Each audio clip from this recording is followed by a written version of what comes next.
Welcome. I'm Jay Shear with Jay Shear Business Consulting. We build solid foundations for service-based businesses to grow and scale and achieve the results and success they deserve. And you've joined Business Minds Coffee Chat. We know that creativity sparks big ideas, inspires and challenges us to innovate, find unique solutions and new ways to deliver value to the market. So where does creativity come from? Are we all born creative, and can anyone learn to tap into their creative genius?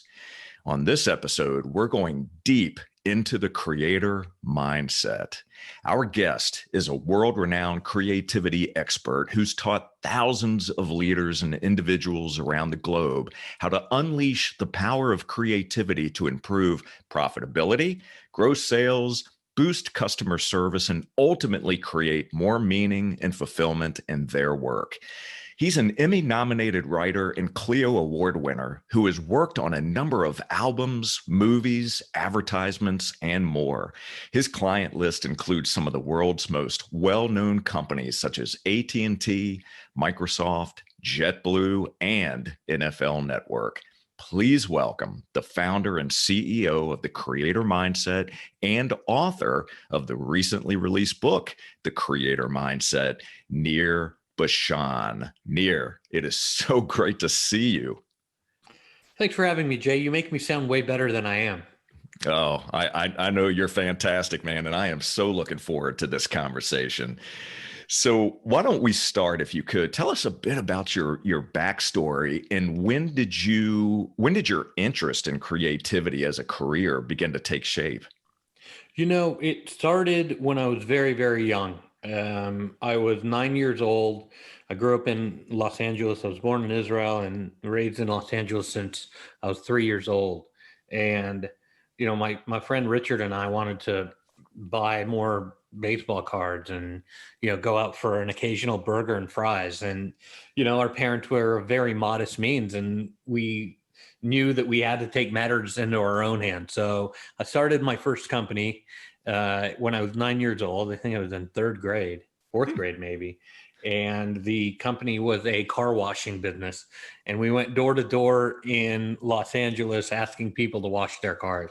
And it was one of those things that, you know, really shapes who you are as a human being. You know, they say that things that happen in your childhood and your upbringing are really milestones of things to come. And so what I discovered was nobody wanted to let a 9-year-old take their car keys and wash their car. Nobody. Imagine that. You know? And people had their brand new, you know, 1981 Ford Taurus. You know, they love that car. It was like, you know, or a Pontiac 6000. You remember those old cop cars from, you know, the 80s sitcoms, right? Those yeah. So they had one of those. They were like, oh, man, I saved up for years to buy this Pontiac, you know. And so nobody would let us wash the car. So at a certain point, we had to figure out what we can do so that we can get baseball cards and do our thing. And what I discovered very early on was that you have to be creative in order to do well in business. And so we started doing all kinds of other things.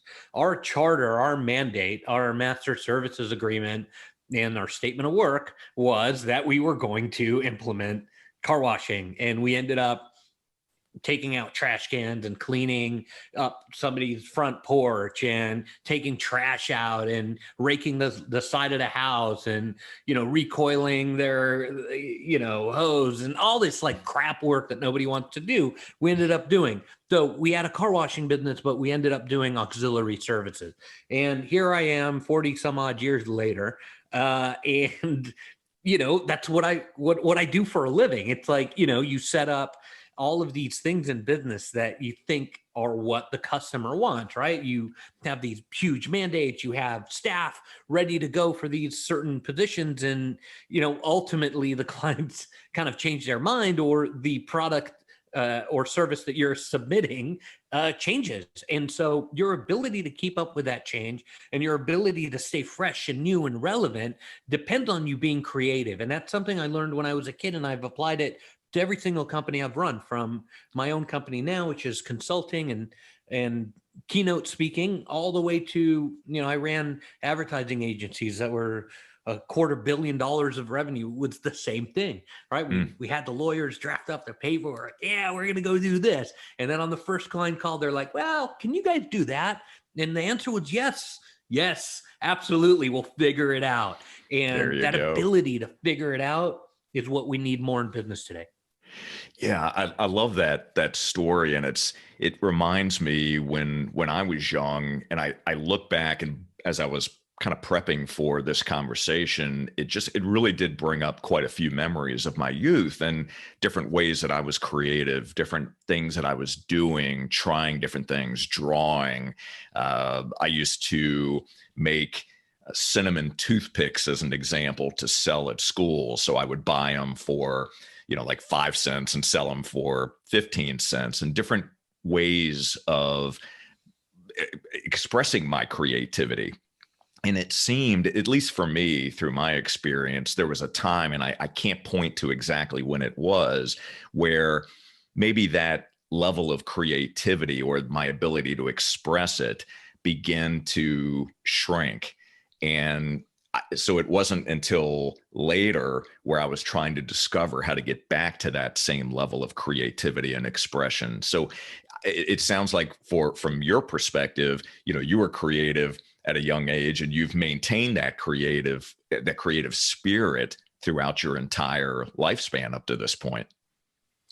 Yeah, and look, creativity is something that we're all born with. So let's get that out there right now, right? Creativity is deep within all of us. It started 60,000 years ago. It was a dark and stormy night. And, our early ancestor, Harriet, was being attacked by a beast that was far smarter and, stronger and all this stuff than us. But that beast did not have the innate ability of survival, and that innate ability is creativity. So as the beast was attacking Harriet, she saw a walking stick, and it was nothing but a walking stick, right? And she saw a little berry picker that was like a little sharp rock or whatever. It was nothing ever but a berry picker, and she had the world's first creative idea, right? So she took the stick and the berry picker, put it on the end, and was able to stave off the beast. And so immediately she ran into her village to share it with everybody, and creativity thus became the modality of survival. Here we are many, many years later, and we've kind of lost our way a little bit. We have schools and society and cultures all set up to foster the analytics. And we've lost touch of the creative side. It turns out biologically that our brain is separated into two hemispheres. There's a lot of crossover, but one side is dedicated to creativity, one side is dedicated to analytics. And we've so far overburdened and overloaded the analytical side that we've left the creative side to just kind of wither away. And so what do we have, Jay? Right? So, okay, great, Nir. Whatever. What's the result? And what did this do for my business? This is great. I love the philosophy, but tell me what this has to do with my business. The thing is that our ability to solve problems the way Harriet did in our modern business, the way I did when I was a kid, and the way that you hopefully do in your business depends on aligning both sides of the brain to act as one super unit. You can't just let one side of your potential do all of your problem solving in day-to-day business. And I've looked at it around the world. I thought it was an American phenomenon or something in the West. Even societies in Africa, and I talk about it in the book, have shaved off and gotten rid of the creative ability to solve problems, and they've embraced analytic numbers and logic and spreadsheets and all of this stuff.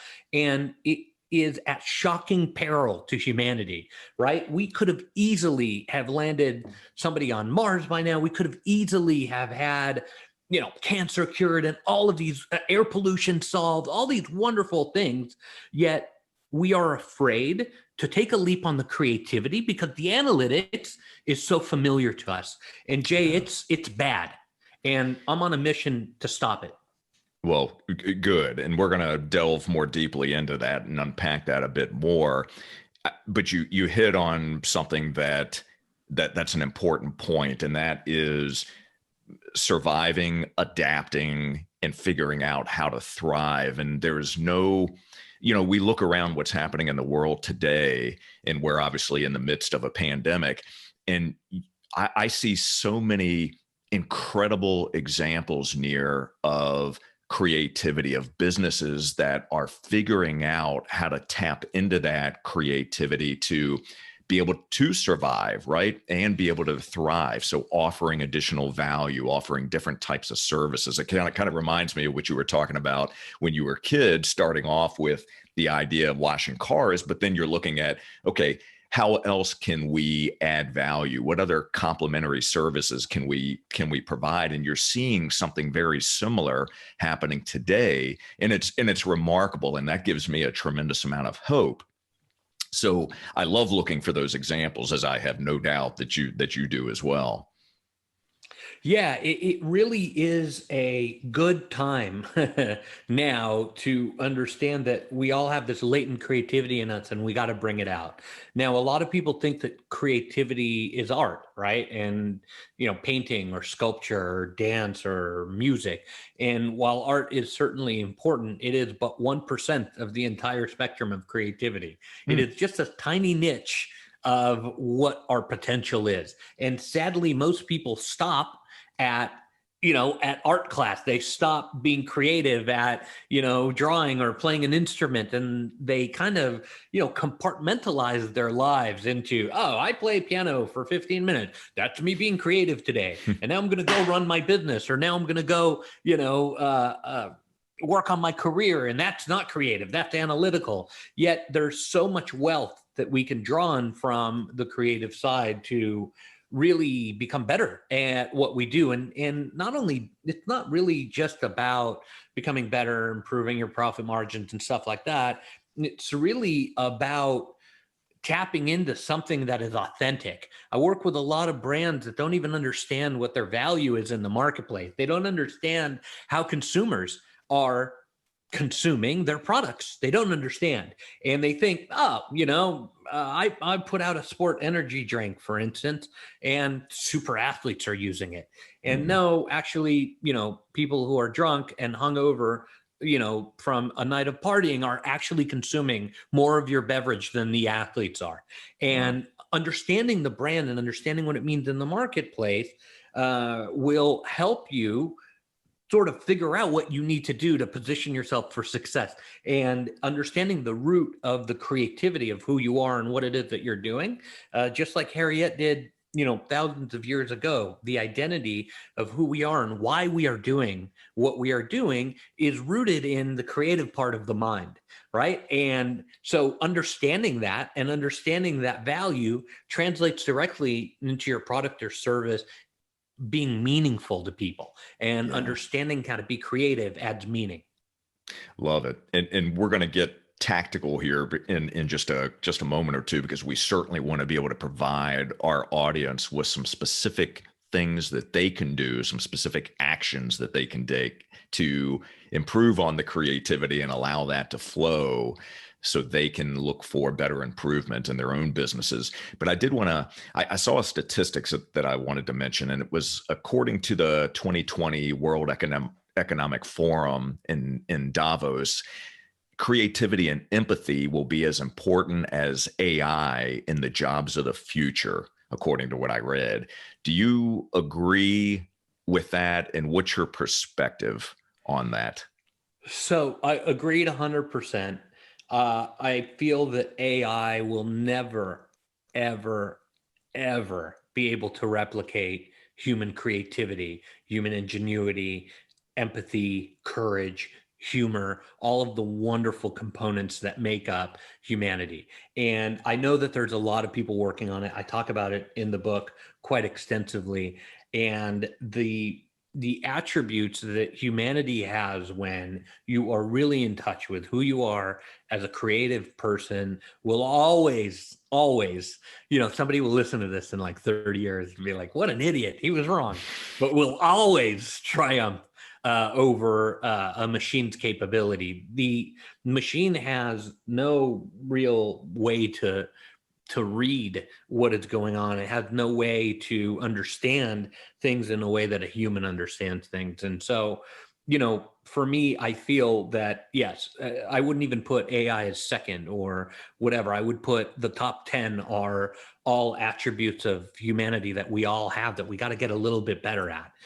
Things like empathy, things like courage, things like humor. I talk a lot about that in my book. I talk about psychological safety in my book. All of these things that I talk about are absolutely free. I do some consulting with manufacturing, and usually they're like, oh, great, this guy's going to have us buy some gear, right? And it's natural because, the consultant that came before me was like, you need a new press, you need a new machine that does blah, blah, blah. And I come in and I go, guys, time out on the machines, forget the machines.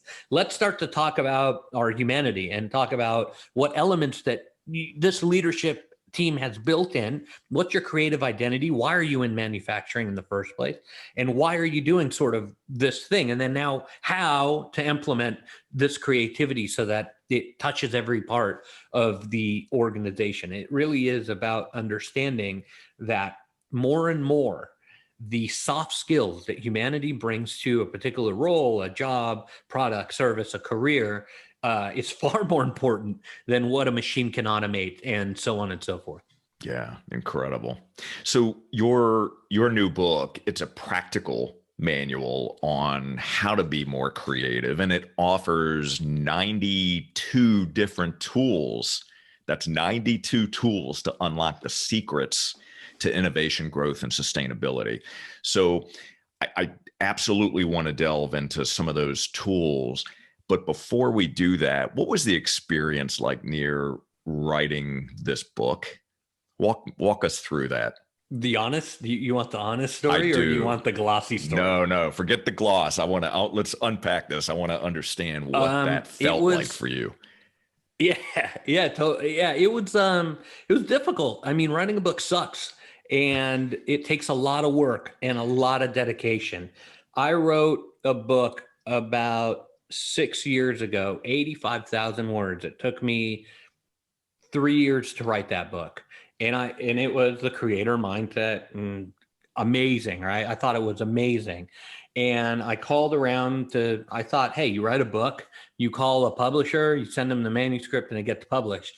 Wrong, right? So I finally met an agent, and she looked at the book and was like, on the first call, she said, Nir, you got to throw that book away into the trash and start over.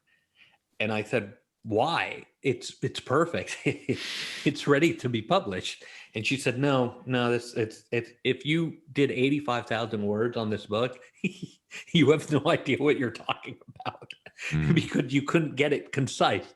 And so throw it in the trash. Let's start again. And I remember thinking, I just spent 3 years of an hour on a plane, right? From here to there, 15 minutes in the morning before getting the kids ready, 10 o'clock at night, an hour before going to sleep. I'm busy. I'm working. I'm not a professor. I don't have classes on Tuesdays and Fridays and, Mondays and Wednesdays and Thursdays to do office hours. I'm out there working professionally. I've been working since I was 9 years old, right? I make money. I pay staff. I, take care of healthcare, trying to track down invoice. I do everything your listeners do every day. I'm not a professor, right? I don't have the luxury of time. And so I remember telling the agent, I need a day. Just give me like a day to think about this. And I talked to my wife, and she was like, you got to do what people who know what they're doing in this field do. I mean, that's one of you always talk about hiring the best people and letting them do what God gifted them with, right? I'm like, yeah, but, and she was like, it's time to do it. And so thank goodness I listened, threw it in the trash, and then started, working for another 3 years on this book, Mm, and got it down to, I think it's now 45,000 words. It's 200 and some odd pages, and it's tight. And it's not about, me or my philosophies or, what I think theoretically. It's about true and tried techniques on how to become more creative at work. This is not a get rich quick book. It's not a book that will, invest in real estate and in 2 weeks you'll become a multimillionaire. By the way, if any of your listeners know any of those books at work, please call me, because I want to invest in real estate and become rich in 2 weeks. So let's hook me up. Hook there me you up. go. The thing is, those things don't exist. I've tried them and they don't exist. There's no substitute for elbow grease, great ideas, great innovation, and continually moving forward. Nothing else Truth. works. Nothing. And so a part of my pet project with this thing, Jay, is to try to like get more people to talk about this, because everybody wants the easy way out, right? They want, hey, I've got, 21 steps to a better life tomorrow. It's like, who, what?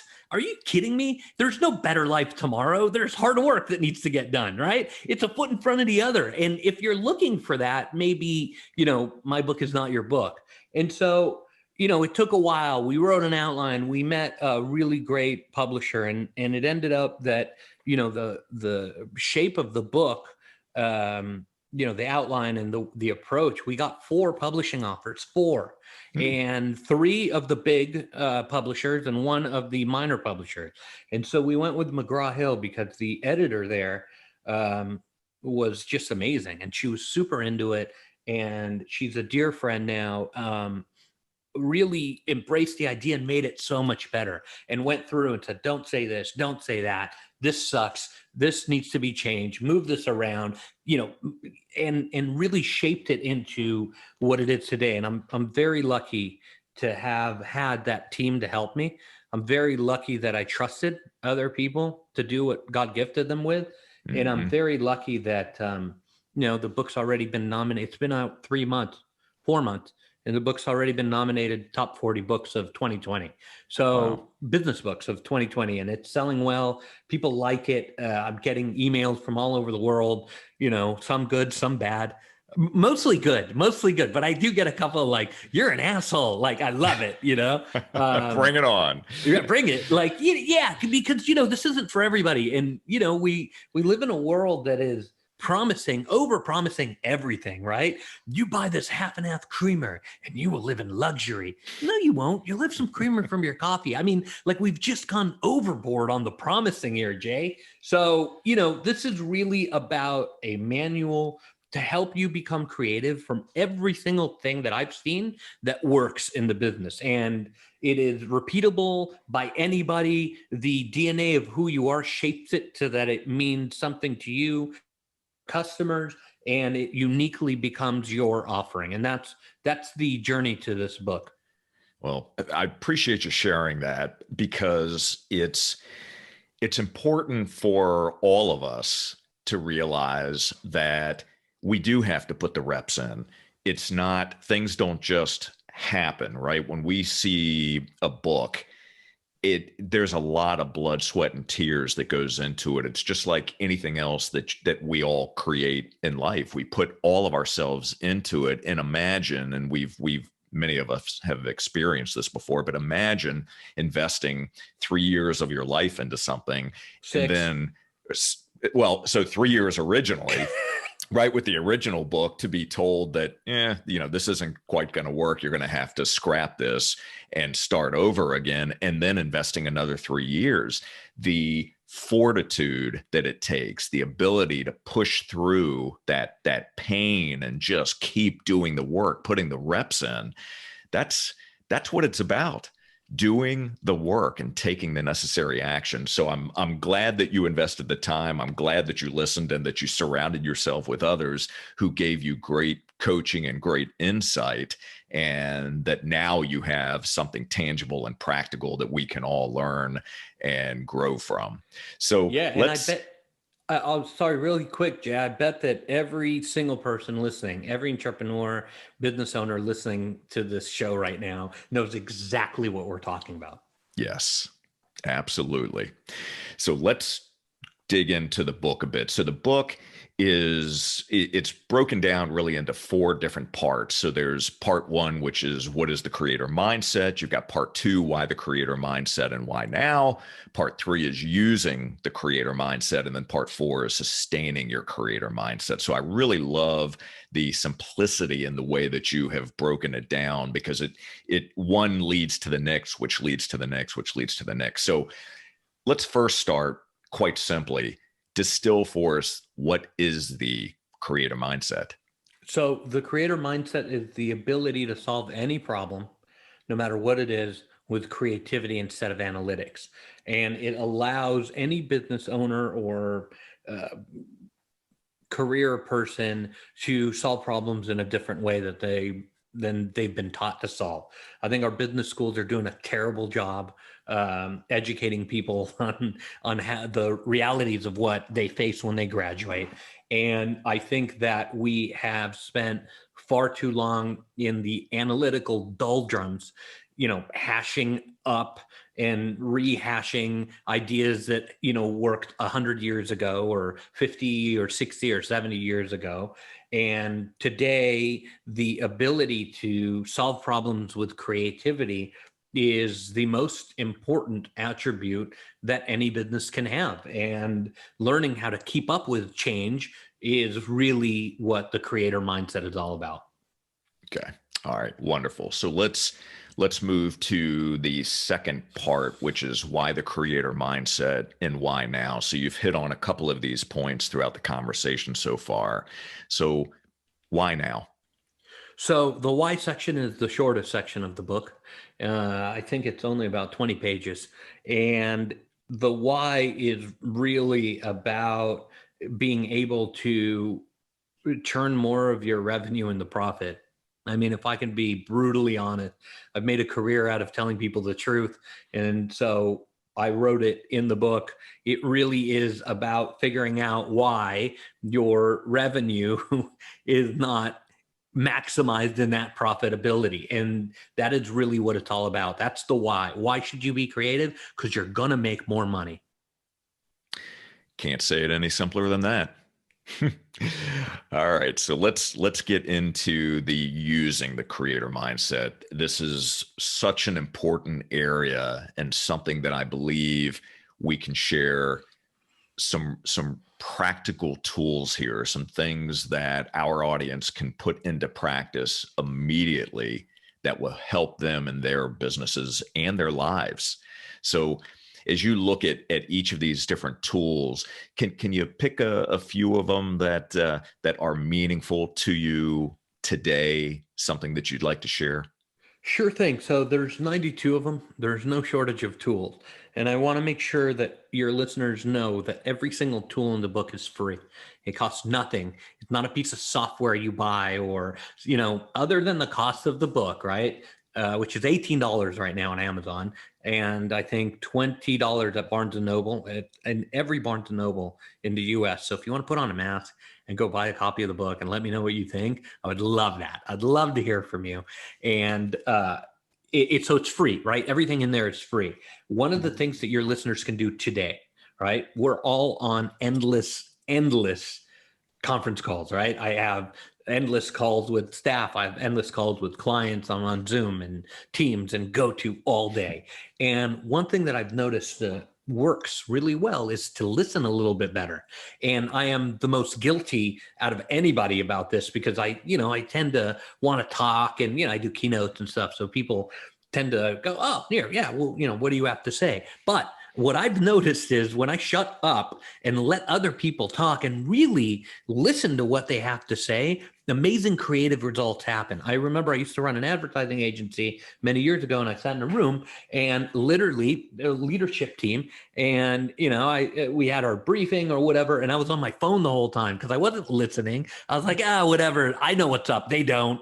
And so everybody finished, and I was like, okay, we're gonna do this. And that was my listening. And so what I missed was amazing value in what somebody had to say. Not only what they had to say, but how they say it and how it comes out is sometimes more important than what the material is that's being said. So we are all on these Zooms and go-tos and all that stuff right now. What can you be doing to be listening a little bit better, hearing a little bit better, and understanding a little bit better? Listening is an incredibly important creative tool that is not utilized nearly enough. That's a good one.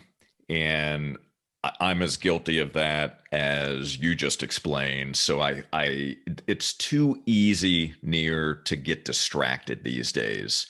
And one of the things that I've started to do in my own business, and when I have conversations with others, if it's going to be virtually, is I always ask that they turn their camera on. Because there's some people that will join a Zoom group, a Zoom meeting, they keep the camera off, right? But they're listening, supposedly. Right. But at least if we have the camera on, there's a different level of engagement. So that's one thing. And also silencing the cell phone, right? So if we're on a conference call, just try to eliminate as many distractions from your environment as possible. But I feel you on that one. So that's a good one, practicing active listening skills. So share another one, if you will. So that's a good one. Active listening skills. I love the camera idea. That's really good too. Another thing that I talk about in the book that will help you become more creative is understanding the value of little victories. We live in a world that is consumed with the big victory.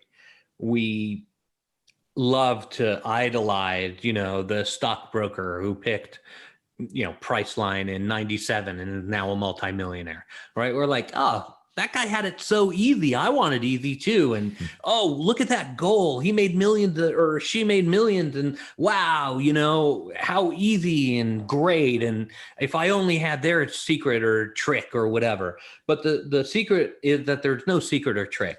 There are a bunch of little victories that eventually add up to a big victory. And I talk a lot about how those little victories can point you in the direction that you need to go in the first place. There was a ice cream salesman many years ago who wanted to sell a bunch of ice cream machines. And his goal was volume. That's an analytical construct. So what do you do when your goal is volume? You get a bunch of leads. You start working the phone, sending emails, whatever it takes to get people to sign up with your product or service or your brand. And, this can be executed as one individual or a 15,000 person sales unit. I've seen it in Fortune 500 companies, that exact philosophy. What are we doing? Volume, we're going to get this product into everyone's hands. It's like, okay, cool. So you go on that path and it starts to work for a little while. But every time in every scenario, it flattens out. And it did the same thing for this ice cream salesman. He sold a bunch of machines. They were like milkshake machines for a restaurant. He sold a bunch of them and then they flatlined, and he could not figure out for the life of him why he couldn't sell more machines. He was doing everything right according to the analytics. He was, working the phone, getting a bunch of machines going, but he flatlined. And so one day he realized that there was a restaurant in California that kept ordering machines, and he had a creative idea. He said, you know what? I'm going to go down there and check it out. That's not an analytical construct. That is creativity. So he went down there, noticed there was a line around the block, stood in line for 45 minutes, finally got to the counter and ate the best cheeseburger that he's ever had in his entire life. And the guy's name was Ray Kroc, and that restaurant was McDonald's. So what little victories are all around you and your listeners right now that you're blowing past, right? I'm guilty of it. Again, everything in the book and everything that I talk about, I have violated every which way possible, only to emerge to learn that, yeah, maybe I shouldn't. And so there are all these little victories around you, especially now with what's going on around the world, the difficulties that we're facing, and your ability to be creative means pushing stop for once in a while, pushing the pause button and going, you know what? I am in the medical fulfillment business, and I sell supplies. But my favorite part of the day is dealing with this vendor. Why is that your favorite part of the day? Because they're easy to deal with, and I do a really good job with them, and they always pay on time, and this and that, and everything that I work with them is going really well. Well, it might be time to stop and understand that relationship and maybe, I don't know, scale it to other vendors, so on and so forth, to enable you to profit on that connection. But most people don't do that. We're not educated to go and hit the pause button once in a while and look at what's in the orbit of our business. No business school teaches you that. They teach you to stick to that North Star and get there no matter what, through grit and mud and snow and all this stuff. You're going to get to that North Star. That's bullshit. You don't want to do that. What you want to do is you want to stop every once in a while and recognize the value, the creative value of all of those little victories. Those little victories might be more valuable than the North Star you were chasing in the first place. Yes. What a great, great point. It's, celebrate the small wins. And I love it when, you talk about pausing for a moment, take a step back, get some perspective, right? Try to really dig into that to understand, hey, that win, how did we get there, right? Yeah. Let's celebrate that. Let's get excited behind it and continue to do that, right? Let's see how we can create a more repeatable outcome for us. So I love that one. And is there another one that you'd like to share? So those are two great ones. We've got 80, we've got 90 left. Just to follow up on this, I think it's going to be really important to your listeners. I've spent a embarrassing amount of my career, maybe, trying to replicate success, right? I'm like, oh, if I package it up this way, and maybe it's just rinse and repeat and scalability. And that has never worked on a sustainable way. It just never does, right? You need to constantly innovate. You need to constantly tweak. You need to constantly look at what has worked yesterday and implicitly understand that it will not necessarily work tomorrow. Once you understand that, you become way more able to deal with change and way more able to understand that, hey, I got to keep going, got to keep innovating. And there's a whole chapter in the book that I talk about, companies that have rested upon success. It's another tool called Don't Rust, right? And it's the only tool that I have in the book I don't want people to do.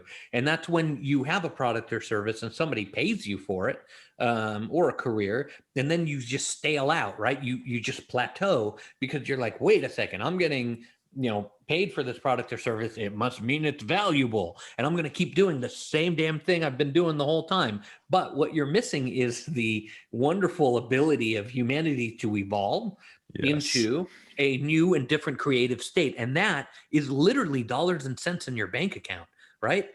Just because you've hit on something that works doesn't mean that you need to just stay there.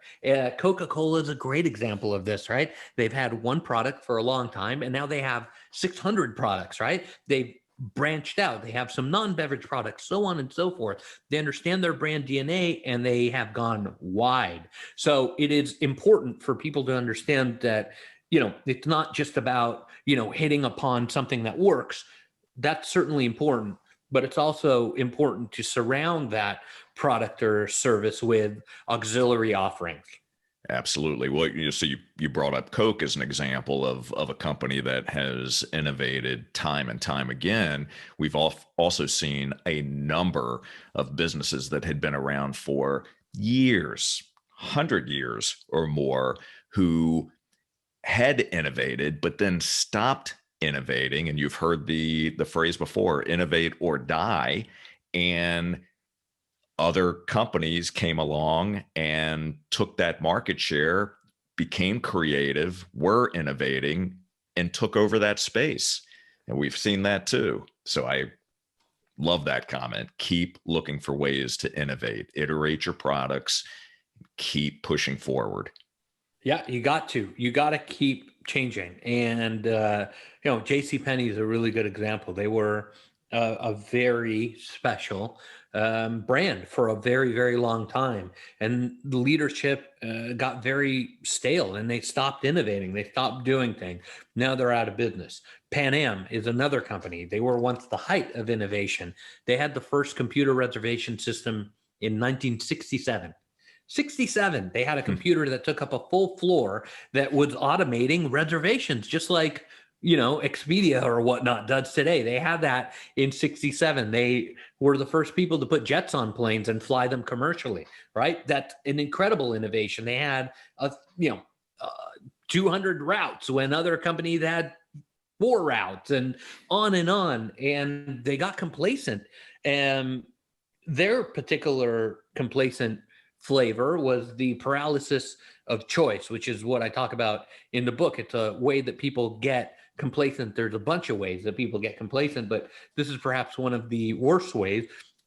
It's when you have innovation bubbling up through your company and you're not able to make a decision on A, B, or C direction. And you end up with a paralysis of choice where you have so many choices that you do nothing. What was happening in the 70s, especially with Pan Am, was, people were hijacking their planes and destroying them. And so Pan Am innovated and had the first passenger screening system. That whole TSA experience that we go through today, Pan Am started all of that. A metal detector, a thing that you walk through, an officer kind of looking, your shoes came off. They had that in the early 70s and it was ready. They had a model and people kind of were testing it. Hey, it works. And through a paralysis of choice, they didn't choose that because they had 600 other choices to do. And innovate into, and they chose to do nothing. They went out of business. And so what it really is, it's about understanding, that, you got to get off the pot every once in a while and pick something because, sometimes the paralysis of choice is having too many innovations, Kodak was a little bit different. Kodak had an engineer named Steve Sasson who came out with the first digital camera ever. This is in 72, I think. In 72, the guy, what a more perfect place to come out with a digital camera. And Kodak's particular thing was that they didn't know how to take an innovative product or service that was generated and implement it, right? They had the idea, but they didn't have the implementation. And so they were like, who's going to ever want to take a picture, and not look at it on paper? And that attitude lasted to the 90s with them. They are out of business. It's really about understanding the value of creativity, understanding the DNA of who you are as a company, as a product or service, or even in your career, and understanding that you've got to choose a path. And that path might not always be ideal. It might not always generate amazing success and, 600% returns on your investment. It might knock you back a little bit and might give you lessons that will help you in the future. So it's really about understanding different flavors of, complacency and coming up with a manual, a path to rectify them. Yeah. So let's talk about the sustainability side of it. So sustaining your creator mindset. What are some specific things that we can do once we start to dig into the tool sets to be able to sustain that mindset? So sustaining the creator mindset is really hinges on the ability for us to stay positive. Now, I know that it might sound hippy dippy, or you might be reaching to turn the dial right now, but stay with me because I think that positivity is something that we're missing in a lot of businesses today. The basic joy and happiness in what it is that we do is missing at really, really bad. It generates really bad results, right? So when we are positive, we're able to come up with solutions that will enable the sustaining of creativity. When we are negative about a situation, we generate zero opportunity to solve a problem. The analytical construct is something that views the world as black and white. It either is or it isn't. And the creative construct views the world as limitless ability, right? It views the world as it can be, not as it is. And so if you want to figure out a way to sustain creativity in what you do, it all depends on the outlook of your positivity. And I've done studies on this. The English language has probably, I think, last I checked, with something like 10 or 12 times more ways to describe something negatively than it does positively. So I thought, and I talk about it in the book. I'm like, this is probably an American phenomenon or English, right? And so I looked, every language on earth, all 152 languages on earth have at least 10 to 15 ways to describe something negatively more than they have something positive. For every good word, there's bad, awful, terrible. There's like 10 words that apply to the opposite side. And then every day, your listeners and you, Jay, and you and your business, you make a choice, right? You make a choice. Every word that you say have value. And the way that you choose to talk to a client, the way that you choose to discuss something with your staff, the way that you choose to discuss something in the marketing program to the public or to your business to business customers, doesn't matter what it is. It's very important. The choice of words that you use is very important. And if you choose, it's up to you. You choose to be positive in that engagement. The amount of creativity generated by positivity allows the foundation of problem solving to be there from the get-go. If you look at something and you go, this sucks, what possible solution are you suggesting?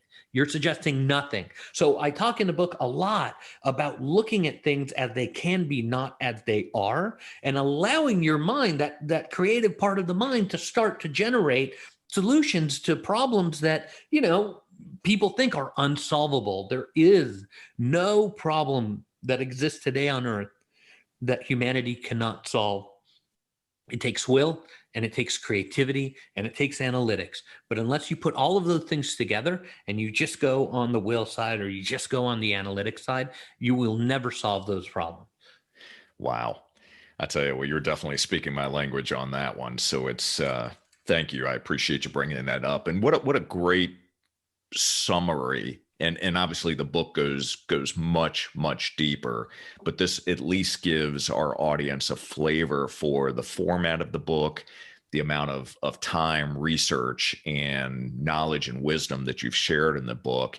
And again, going back to the practicality side of it. So these are tools, but just like anything else, you may have a great set of tools in your toolbox, but if you don't reach in there and actually use them, then what good does it do? So I would encourage everyone to go out and buy this book. We'll certainly provide links to it in the show notes, but apply it as well. Make sure that you're taking the right actions. Lots of tools there to choose from, but start actually applying them in your life and in your business. So what do you believe, Nir, is holding us back from being creative human beings? Why do we get stuck? I think it's fear. I talk about the fear monster in the book, how it's one of humanity's greatest, most powerful things. We tend to think of powerful things as, an army or something like that. But our ability to poison the well, to poison our own well, is stronger than any force humanity has ever created. And it lies deep within the heart and soul of every human being on earth. And you make that choice, right? You can be positive about something or you could be negative about something. And most of us, the overwhelming majority of people on earth, choose to be negative about things. And so you want a market advantage for your company or your product or service? Right there, boom, go for it. Take it. It's open. It's a niche. Become positive in everything that you do, and become positive in your messaging and how you speak to the public and who you are. And, that will eliminate any self-doubt that generates, because self-doubt acts to constantly quiet down the creative side. And most of us have succumbed to that self-doubt. So I talk in the book about how to solve these things.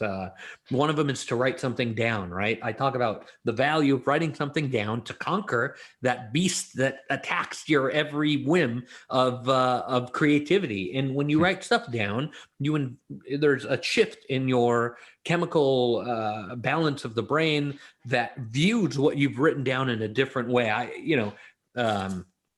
Write it down, grab a pen. I have tons of Post-its everywhere. I take notes, on just about everything. I like to fold the paper in half so I don't worry about like having to fill the entire page, right? It's just these little tricks. Post-its are great because they're small and they force you, even if you write dinner on them, it looks like, wow, look what I did. I've done a lot. Look, it says, and your brain goes, that's cool, and it encourages you to keep writing because it looks like you've, kind of filled up the page or whatever.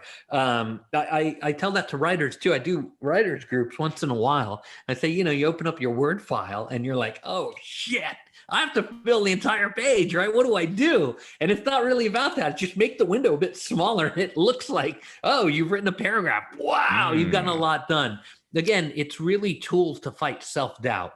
Writing stuff down is an incredibly valuable tool because when you write something down, you're less like in love with that one idea that you have. Some people think that creativity is about getting inspired or having a great idea in the shower. I had a great idea in the shower, Nir. I'm creative. Cool. How long ago was that?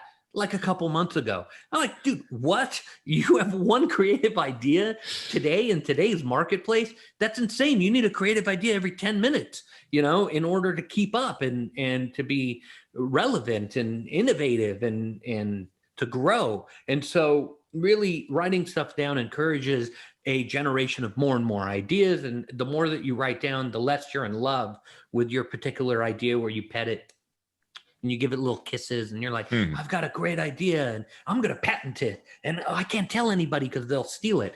I encourage people to get their ideas out there and have another 10 backed up in case somebody steals it. And then another 100 in case somebody steals those, on and on. Real creativity is not about, hoarding an idea. It's about getting it out there, testing it, seeing how it works in the marketplace. If it works, great, following up with it, and then creating auxiliary services around it. Yeah, beautiful. I love the idea of writing them down. I mean, I can't tell you the number of times that an idea has come to me and I think to myself, I really should write this down, but you know what? I've got to do this first and I'll remember it, right? I'll remember it. And then, 5, 10 minutes, 15 minutes go by. I'm wrapping up what I was actually working on. I'm like, what was that? What was that idea? And it may just be, right, it's a spark, right? It just may be something, but you have to be self-aware of that. And I believe it's something, I don't know if you would agree or disagree with this, but I think it's something where you have to start creating a new habit for yourself, right? You have to get in the habit of doing it and doing it right then and there, not waiting. So whether it's Post-it notes, whether it's a notebook by the bed, go write it down and write it down immediately. Definitely. Yep. Writing it down really helps. Excellent. Yeah. I think the dog is thinking the same thing. That's right. Absolutely. That's, go write it down. Or peapod. Hey, love that. So we've heard that people's attention spans are shrinking and new research has shown that they're actually evolving. So how do our attention spans play a role in the creative process? It's really about coming up with an idea and having the ability to pay attention to it long enough for it to create meaning. And, Nir Ayal is probably a better person to ask about these types of things. So maybe I'm the wrong Nir, but the ability for us to capture an idea and implement the value of it, incredibly important. I think a lot of people tend to get excited by my process, and I see it. We have an online forum where people ask questions and, we give and exchange help from all over the world. And I see people going, Nir, I have 5 million ideas now. I read your book. It's great. I have like a million, kind of like the Pan Am example. And what it is that they don't really have new and fresh ideas. They just have various shavings of different ideas that already exist. And that is not a genuine, idea generator, that is, I'm going to do things in a slightly different way. So attention span is incredibly important. You have to have enough attention to focus on one of those things and bring it to fruition. Okay, makes sense. And do you feel that technology, and because we talked about AI, but do you feel that technology and social media has helped or hurt our level of creativity? Hurt, without a Hurt. doubt. Yes. Okay. I mean, social media is, it's junk. It is. It's some fake reality of somebody's life. I have to do it. I don't like doing it, but it's just, it really is not a creative outlet. It's kind of a false profit outlet. It is something that people use to say, "Hey, look how great I am, and my life is fantastic." And study after study has shown that it is a detriment to our psychological well-being. It is a detriment to being able to pay attention or spending time with family and all this stuff. So yeah, I'm not a big fan of social. I think it's a necessary evil of modern life, and believe me, I'd love to be off of it. Hmm. So what I think is that social media has detrimented creativity. What you do see is a lot of copycats out there, just rinsing and repeating that funny video of somebody slipping on the floor, and then you have 2 million videos of somebody slipping on the floor and that sort of thing, or the cat's video or something like that. I don't think it is a true generation of creativity. It is a shaving of an idea that is rinsed and repeated throughout the ethos. That's what I think of social media. Hmm. Okay. So find some quiet time, unplug from those things, and just allow the creativity to flow and write down the ideas. I talk a lot in the book about digital detox. I talk about writing stuff down. I talk about how to come up with ideas, because a lot of people don't know the training of how to make creativity happen. They know how to analyze a quarter three report, right? They know how to look at a P&L sheet, but they don't know how to make creativity. So I talk about the concept, the idea, the execution, the tools of generating creative ideas, and it is all about doing. It's about grabbing a pen and a paper. I've done it with one person. I've done it with 1,600 people in a ballroom. It is about grabbing a pen and a paper and actually manufacturing creativity whenever it is that you want it, and coming up with new ideas that you can implement today. Yeah, fantastic. So, Nir, what areas do you want to move into next that push you to grow and reach your greatest potential? I am doing a bunch of keynotes and consulting now.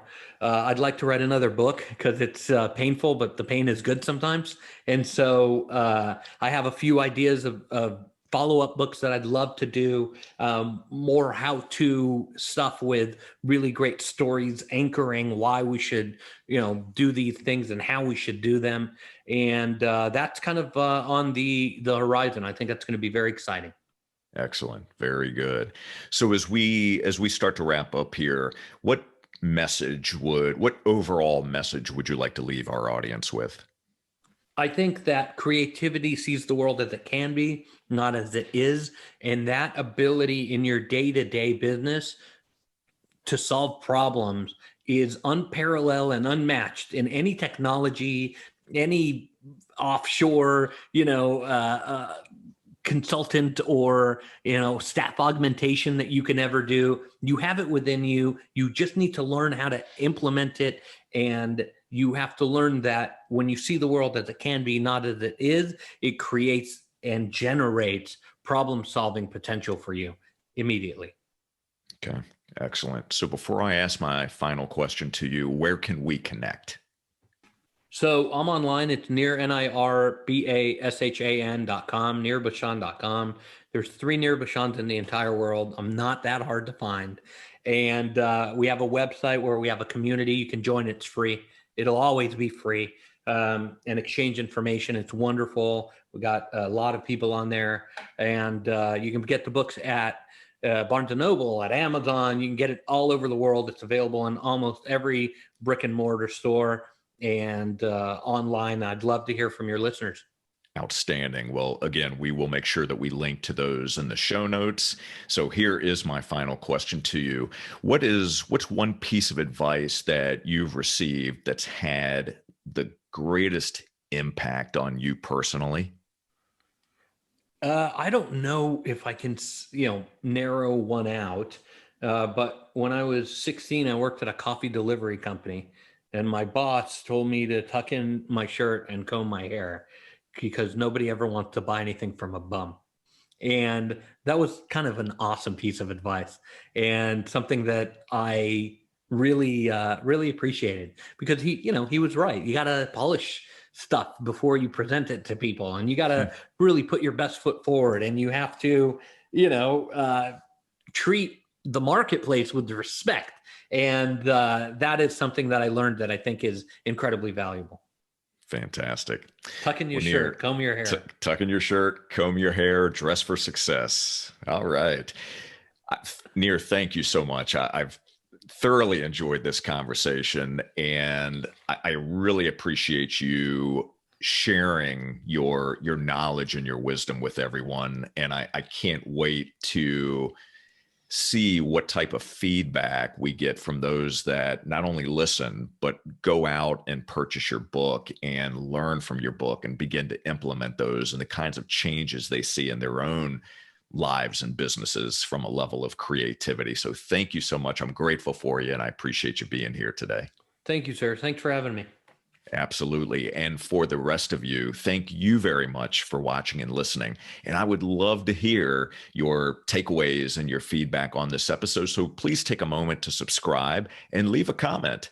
And to enjoy more episodes and to learn how J Shear Business Consulting can help build a solid foundation for your service-based business, visit jshearbusinessconsulting.com.